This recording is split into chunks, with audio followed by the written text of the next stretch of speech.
Hello दोस्तों, नमः शिवाय। दोस्तों, हरियाली तीज का व्रत आने वाला है जो कि 2024 में 7 अगस्त बुधवार की पड़ रही है और बुधवार की पढ़ने के कारण बहुत खास है। तो सब प्रथम तो आपको बहुत बहुत शुभकामनाएं और बधाई।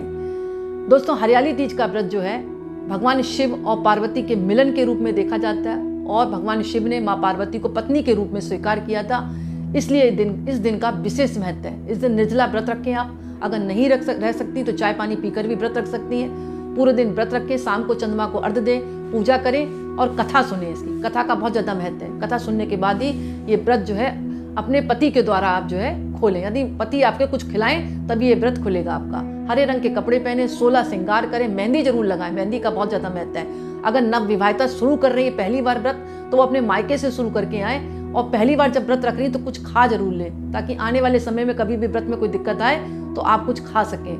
और जो पुरानी महिलाएं अगर व्रत रख रही हैं, जो रहती आई हैं, उनके लिए कोई दिक्कत नहीं है, वो अपने ससुराल का श्रृंगार का सामान यूज कर सकती हैं। लेकिन जो पहली बारी जो नव विवाहिता हैं उनको अपने मायके से शुरू करना और वहीं का श्रृंगार का सामान उपयोग में लाना है। इसके अलावा आप व्रत रख रही हैं, शाम को कथा का श्रवण करना, पूरी अच्छी तरह श्रृंगार करें।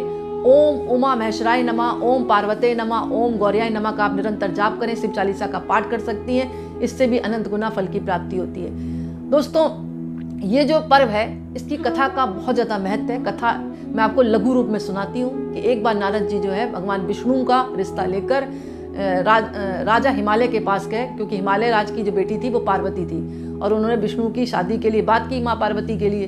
तो पार्वती ने ये बात सुन ली कि मेरे पिता जो है शादी के लिए तैयार है भगवान विष्णु से, तो वो गुस्से में घर छोड़कर चली गई।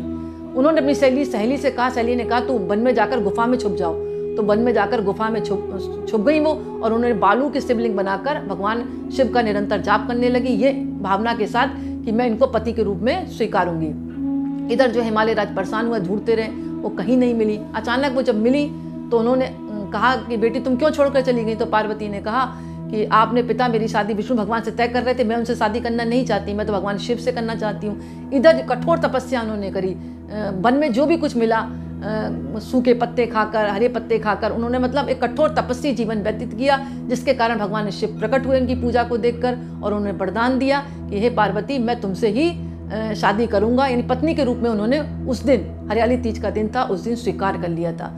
तो पार्वती माँ ने कहा हिमालय राज से कि मैं तो अब दूसरे को पति मान ही नहीं सकती, भगवान शिव से मैंने वादा कर लिया, वही मुझे पसंद है और मैंने उनको पति के रूप में उनको स्वीकार कर लिया है। तब से कहा जाता है कि हरियाली तीज का पर्व एक कठोर तपस्या के रूप में भी देखा जाता है, अखंड सौभाग्य की वृद्धि के लिए भी देखा जाता है।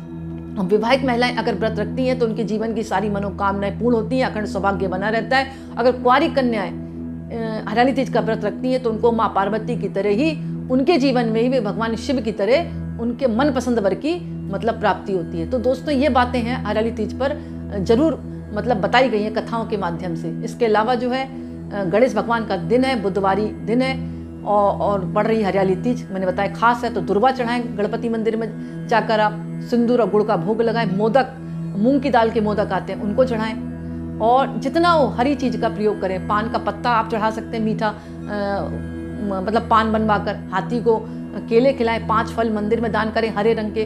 और इसके अलावा खुद भी हरे रंग के वस्त्र पहने, हरे रंग की बिंदी लगाएं, चूड़ियां पहने, मेहंदी लगाएं, जहां तक हो हरे रंग का इस्तेमाल करें। इसके अलावा आप गणेश मंदिर में जाकर गणेश भगवान की भी पूजा कर सकती हैं, उनके 10 नामों का स्मरण कर सकती हैं। सोमुख, एक दंत, कपिल, गज कणक, लंबोदर, विकट, विघ्न नाशक, ओम विनायक नमः ऐसे बोल सकती हैं। ओम ध्रुम केतु नमः, ओम गणगजक्ष नमः, ओम भालचंद नमः, ओम गजानन नमः या ओम गंग गणपति नमः, ओम गणेशाय नमः। कुल मिलाकर भगवान के गणेश के स्मरणों का मतलब 10 नामों का स्मरण करें आप। इसके अलावा अथर्वशीष का पाठ कर सकती हैं, गणेश चालीसा पढ़ सकती हैं। तो दोस्तों, ये काम हरियाली तीज वाले दिन जरूर करें। व्रत रख रही हैं तो किसी से झूठ चुगली निंदा ना करें किसी की, और ब्रह्मचर्य का पालन करें, नाखून बाल ना काटें, और जहाँ तक हो आप मतलब आपको बिस्तर पर नहीं सोना है उस व्रत वाले दिन में ना सोए। इन कुछ बातों का आप ध्यान रखेंगे तो आपको व्रत का पूर्ण फल प्राप्त होगा। तो दोस्तों, आज का वीडियो मैं ही समाप्त करती। पसंद आए तो लाइक करें, दूसरों को शेयर करें और कमेंट्स में नमः शिवाय जरूर लिखें। बहुत बहुत धन्यवाद।